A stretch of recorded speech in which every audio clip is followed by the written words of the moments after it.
সবাইকে নমস্কার জানিয়ে শুরু করছি আজকের ভিডিও হচ্ছে রাধা অষ্টমীর ভিডিও। রাধা অষ্টমী উপলক্ষে খুব সকাল সকাল ঢুকে পড়েছি ঠাকুর ঘরে। এখন রাধিকার এবং শ্রীকৃষ্ণের যে বস্ত্র ওনারা পরেছিলেন জন্মাষ্টমীর দিন ওনাদের অভিষেকের পর, সেটা আজকে খুলে দিয়ে ওনাদের আবার অভিষেক করে ওনাদেরকে নতুন বস্ত্র পরাবো, দিয়ে ওনাদেরকে স্থাপন করব ঘটের পাশে, যেহেতু আজকে বিশেষ পুজো। তবে আজকে গোপালদেরকে ওখানে বসাবো না। জন্মাষ্টমীর ঠিক 15 দিন পর শুক্লপক্ষের অষ্টমী তিথি ভাদ্র মাসের, সেটাকে বলা হয় রাধা অষ্টমী তিথি। এই তিথি হচ্ছে অত্যন্ত পুণ্য তিথি। এই দিনেই শ্রী রাধিকার আবির্ভাব হয়েছিল এবং বলা হয় জন্মাষ্টমীর থেকেও অনেক বেশি পুণ্য হয় রাধা অষ্টমীর ব্রত করে।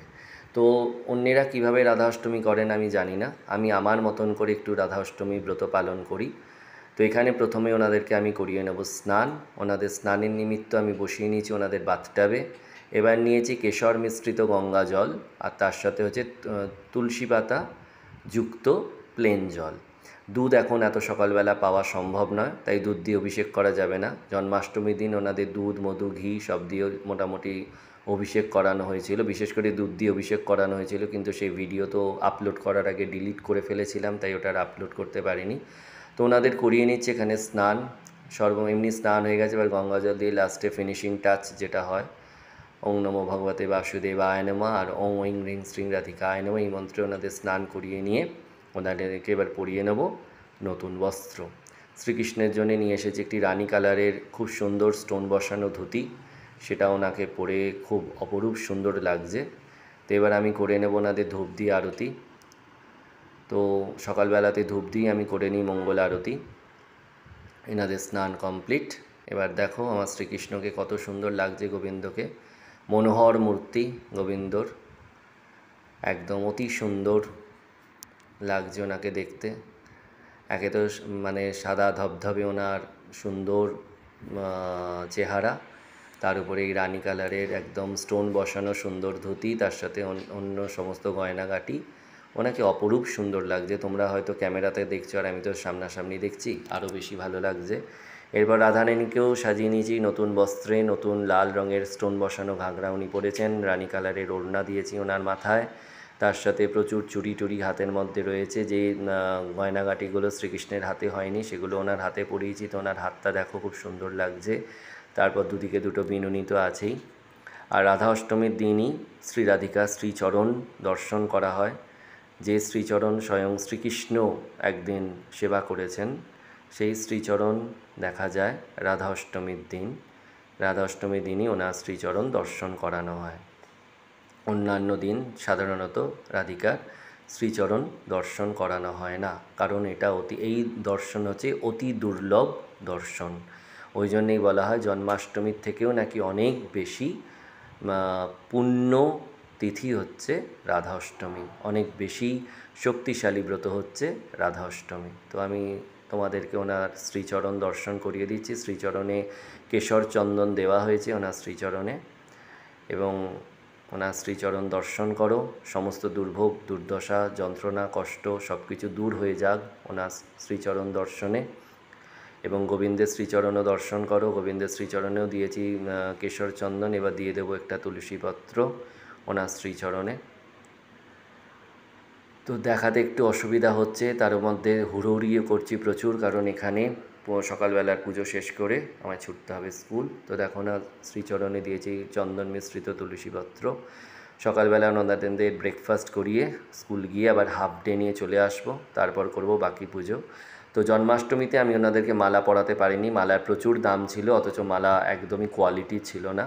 কিন্তু রাধাষ্টমীর দিন দামটা রিজনেবল, তাই কিনে নিয়ে এসেছি, পরিয়ে নিয়েছি। তার সাথে দেখে না আমার ঠাকুরঘরে থাকা বাকি দেবদেবীদের, এটা তো একটা ম্যান্ডেটারি ব্যাপার, আমি সবসময় সব ভিডিওতেই বলি। ভোলানাথকেও স্নান টান করি, একদম চন্দন টন্দন দিয়ে সাজিয়ে নিয়েছি। বাকি দেবদেবীরাও রয়েছেন নিজ নিজ আসনে। এবার করে নেব সকালের পুজো। সকালের পুজোর মধ্যে থাকবে ফল ভোগ, তারপর দুপুরে থাকবে অন্নভোগ। এখানে বসিয়ে নিয়েছি গৌমাতাকে, গোপালদেরও বসিয়ে নিয়েছি এখানে, ঠিক যেমন জন্মাষ্টমীর দিন বসিয়েছিলাম। খালি ওনাদের এখন নতুন বস্ত্র পরাইনি, কারণ এখনও ওনাদের বস্ত্র পরিবর্তন করার মতন একদম আমার হাতে সময় নেই, আমায় খুব ছুটোছুটি করতে হচ্ছে এর মধ্যেই। তো দেখো কি অপরূপ লাগছে দুজনকে দেখতে। আর এই স্টোনের কাজের জন্যে আলো পড়লে সেটা রিফ্লেকশন হচ্ছে, আরও দুর্ধর্ষ লাগছে। সামনে এটা স্টিল পিকচার, তো আমি সামনে থেকে দেখছি বলে আমার আরও বেশি ভালো লাগছে। তো আশা করব তোমাদেরও ভালো লাগবে অবশ্যই। তো আমার এই ভিডিও ভালো লাগলে লাইক কমেন্ট শেয়ার অবশ্যই করবে। তবে ভিডিও এখানেই শেষ হচ্ছে না, এখনও ভোগের পালা রয়েছে। তো এখন জলখাবারে ওনাদের জন্য দেওয়া হয়েছে বিভিন্ন শুকনো ফল এবং তার সাথে তাজা ফলের নৈবেদ্য, খেজুর, কিশমিশ, আমন্ড, কাজু, আপেল, নাশপাতি, কলা, যা ছিল মোটামুটি জোগাড়ে সব কিছু নিবেদন করা হয়েছে ওনাদেরকে। আর এই সেলিব্রেশন প্যাক হচ্ছে রাধারানীর জন্যে, ওনাকেই দেওয়া হয়েছে এটা। তো আমার সকালবেলার পুজো কমপ্লিট, এবার আমি করে নেব আরতি, তারপর আমি ছুটব স্কুল। তো এখানে দেখো এই জেঠিমা, আমাদের সামনে বাড়ি জেঠিমা যে হলুদ ফুল দিয়েছেন, সেই হলুদ ফুল দিয়ে সাজিয়ে নিয়েছি আমি যুগল কিশোরকে। খুব সুন্দর লাগছে ওনাদের, বারবার বলছি কথাটা, সত্যিই খুব সুন্দর লাগছে। তোমরা যদি কেউ সামনে থেকে দেখতে পেতে তাহলে তোমাদের ওই এক কথাটাই বারবার মনে হতো। বাকি সমস্ত দেবদেবীদের উদ্দেশ্যেও তাদের পছন্দের পুষ্প তাদের শ্রীচরণে নিবেদন করে দিয়েছি। সকালের পুজো আমার কমপ্লিট, এরপর শুরু করব দুপুরের পুজো। তো দুপুরে বেলা চলে এসেছি, ভোগের ব্যবস্থা নিয়ে এখানে রয়েছে আতপান্ন, তার সাথে হচ্ছে ধনেপাতার বড়া, আলুর বড়া, বেগুনি, তার সাথে আলু ভাজা, সব থেকে স্পেশাল জিনিস সেটা হচ্ছে কচু। রাধারানীর কচু অত্যন্ত প্রিয়, তো এটা হচ্ছে একটা শুকনো কচুর আইটেম। তার সাথে রয়েছে একটা দই দিয়ে তৈরি করার কচুর আইটেম, আর ওদিকে রয়েছে তেঁতুল আর কুমড়ো দিয়ে করা সুন্দর চাটনি।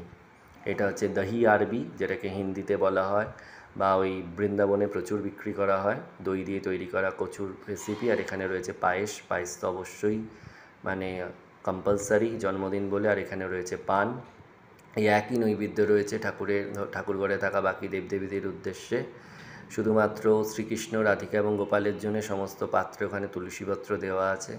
আর একটা তুলসীপত্র বেঁচে ছিল বলে সেটা এখানে বাকিদের উদ্দেশ্যে, যেটা নৈবেদ্য বা ভোগ, সেখানে একটা তুলসীপত্র দিয়ে দিয়েছি।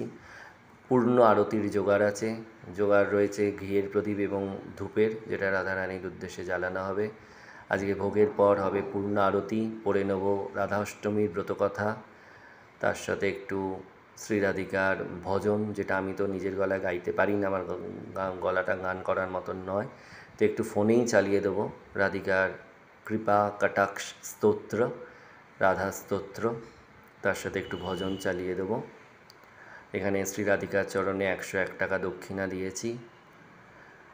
কিছুই আমাদের দেওয়ার ক্ষমতা নেই ওনাকে, উনি যতটুকু যেমন চান ততটুকুই আমরা খালি ওনার চরণ অবধি হয়তো পৌঁছে দেওয়ার চেষ্টা করি, কিন্তু কতটা দিতে পারি সেখানে যথেষ্ট বড় কোয়েশ্চেন মার্ক আছে। কারণ আমরা মানুষ, আমাদের মধ্যে লোভ, মোহ, হিংসা এইসবই ভর্তি করা আছে। এই দিয়ে আর দেবতার কতটা কাছে পৌঁছানো যায় সত্যিই জানি না।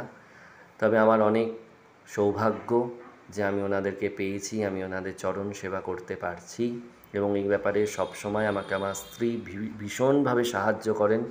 উনি একদম সত্যিকারের অর্থে আমার সহধর্মিণী, আমার সাথে ধর্ম সমানভাবে পালন করে চলেছেন। তো এখানে সন্ধ্যাবেলা শীতল আরতি আমার করা হয়ে গেছে। শীতলে ছিল গ্রিন ম্যাঙ্গো সন্দেশ, এই দিয়েই শীতল নিবেদন করা হয়েছে। এবার সবার উদ্দেশ্যে জানাবো বিশ্রাম, আরতি করা কমপ্লিট। তো এইভাবেই করলাম রাধা অষ্টমীর ব্রত।